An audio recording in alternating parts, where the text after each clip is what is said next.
Le Barça regorge d'intrigues. Avec des décisions estivales qui se profilent pour les joueurs clés et un nouvel ensemble de règles de Hansi Flick qui remodèle le club, il y a beaucoup à décortiquer. Les rumeurs de départ de Frenkie de Jong, Ferran Torres et Ansu Fati sont-elles la bonne décision? Et les 10 commandements de Flick mènent-ils l'équipe dans la bonne direction? Plongeons-nous dans le vif du sujet. La rampe de sortie. Qui devrait rester et qui devrait partir? Frenkie de Jong. Est-ce la bonne décision? Bien que Frenkie de Jong ait montré des éclairs de génie, son incohérence depuis son retour de blessure est inquiétante. Il a toujours la confiance de Hansi Flick, mais l'incertitude entourant son contrat et le scepticisme des fans pourraient justifier une vente estivale. Financièrement, encaisser maintenant pourrait aider à soulager les difficultés financières actuelles du FC Barcelone, mais se séparer d'un milieu de terrain aussi talentueux est-il trop risqué? Ferran Torres, est-ce la bonne décision? La carrière de Ferran Torres à Barcelone a été une véritable montagne russe. De débuts époustouflants à une période de forme inégale, l'inconstance a été son talon d'Achille. Les blessures n'ont pas aidé son cas et la frustration des fans n'a fait que croître. S'il ne parvient pas à retrouver sa meilleure forme bientôt, une vente pourrait être inévitable. Cependant, est-il juste de l'abandonner maintenant? Ansu Fati. Est-ce la bonne décision? C'est sans aucun doute la décision la plus difficile. Ansu Fati a un immense talent, mais les blessures ont à plusieurs reprises fait dérailler sa progression. Les fans gardent espoir, mais le temps presse. Le vendre pourrait être déchirant, mais nécessaire pour les plans du club. Une saison supplémentaire de patience avec Fati pourrait-elle valoir le coup? Renforcer l'attaque. Si Fati et Ferran Torres partent tous les deux, le FC Barcelone sera confronté à un manque important de profondeur offensive. Une plongée dans le marché des transferts semble inévitable à moins que le club ne choisisse de conserver l'un des deux. Qu'en pensez-vous? Le FC Barcelone doit-il se débarrasser de ses joueurs ou leur donner plus de temps? Maintenant, les 10 commandements de Hansi Flick. Les nouvelles règles de Hansi Flick ont bouleversé la dynamique du Barça. Évaluons chaque commandement. La ponctualité n'est pas négociable, c'est une règle solide. La ponctualité reflète la discipline, et arriver tôt permet aux joueurs de se concentrer sur la préparation. C'est une étape petite, mais essentielle dans la construction d'un environnement professionnel. Contrôle quotidien du poids.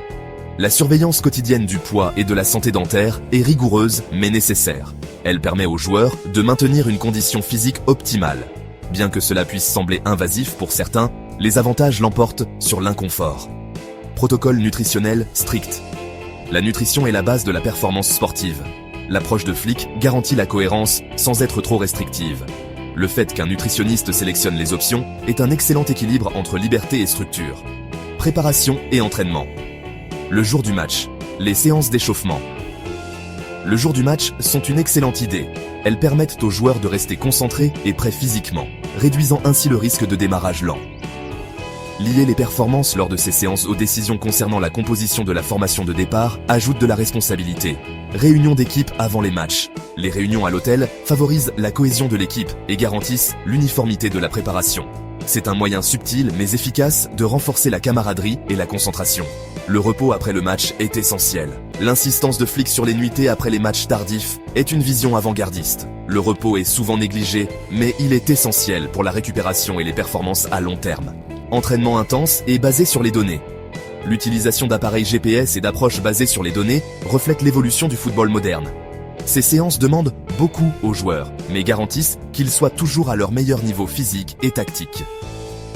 Plus d'amendes financières.